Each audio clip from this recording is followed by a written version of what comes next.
अब आपको बताते हैं कि सुशीला कार्की जो इस समय अंतरिम सरकार का चेहरा है, जो नई प्रधानमंत्री बनाई गई हैं, उनके सामने कौन कौन सी बड़ी चुनौतियां, 5 बड़ी चुनौती हम आपको बता रहे हैं, स्क्रीन पर दिखाने की कोशिश कर रहे हैं कि आखिरकार इस समय अंतरिम सरकार के सामने या सुशीला कार्की के सामने कौन सी 5 बड़ी चुनौतियां। यानी सबसे पहली चुनौती अगर आप देखें तो उनके सामने होगी नई सरकार पर भरोसा कायम रखना। यानी लोग लगातार जिस तरीके से सरकार को लेकर, करप्शन को लेकर जो जेंजी थे वो सड़कों पर उतरे, ऐसे में सबसे बड़ा सवाल, सबसे बड़ा चैलेंज उनके सामने होगा कि नई सरकार पर भरोसा कायम रखे जेंजी। ये सबसे बड़ी चुनौती होगी। दूसरी बड़ी बात, जेंजी और पुराने नेताओं में समन्वय तैयार करना, उनमें समन्वय बनाना, लगातार उनके सामने एक कोऑर्डिनेशन रखना कि ऐसा ना हो कि पुराने नेताओं के साथ दोबारा से जेंजी उनके विरोध में सड़कों पर उतर जाए। ये दूसरा बड़ा चैलेंज होगा। तीसरा बड़ा चैलेंज क्या होना है, जेंजी के सभी नेताओं का समर्थन पाना। यानी जो अलग अलग गुटों में जेंजी बटे हुए हैं उनको एक प्लेटफॉर्म पर लाना, एक लाइन पर लाना और एक डिसीजन पर लाना, एक आइडियोलॉजी पर लाना, ताकि कम से कम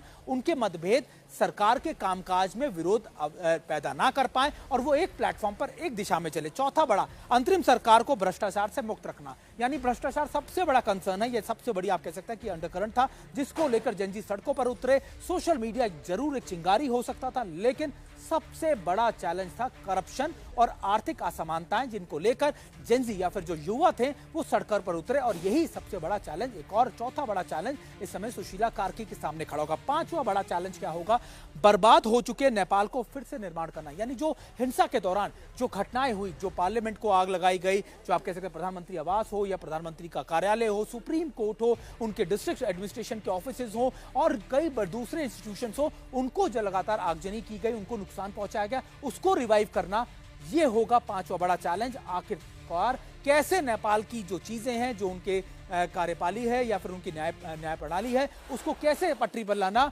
और ये भी एक बड़ा पांचवा चैलेंज होगा। अब आपको एक और महत्वपूर्ण चीज आपको बताते हैं कि सुशीला कार्की का इंडिया कनेक्शन क्या है, ये भी आपके लिए जानना बहुत जरूरी है। करीबन 73 साल की सुशीला कार्की ना सिर्फ सीजीआई रही हैं, बल्कि कई प्रमुख पदों पर भी रही हैं, वो जुडिशरी से जुड़ी हुई है। लेकिन उनका इंडिया कनेक्शन क्या है, ये आपके लिए जानना बेहद जरूरी है, क्योंकि उनकी पढ़ाई लिखाई बीएचयू में हुई है और यही उनके लिए सबसे बड़ी है, भारत का कनेक्शन। और उन्होंने कई बार इसको लेकर प्रमुखता से बातें भी की। सबसे बड़ी बात, वाराणसी के बीएचयू में मास्टर की डिग्री उन्होंने हासिल की, भारत का कनेक्शन नंबर 1। दूसरा, 1975 में बीएचयू में राजनीतिक शास्त्र में मास्टर की डिग्री उन्होंने प्राप्त की, पॉलिटिकल साइंस ऑनर्स के अंदर, और नेपाल भारत बॉर्डर के पास विराटनगर में उनका जन्म हुआ।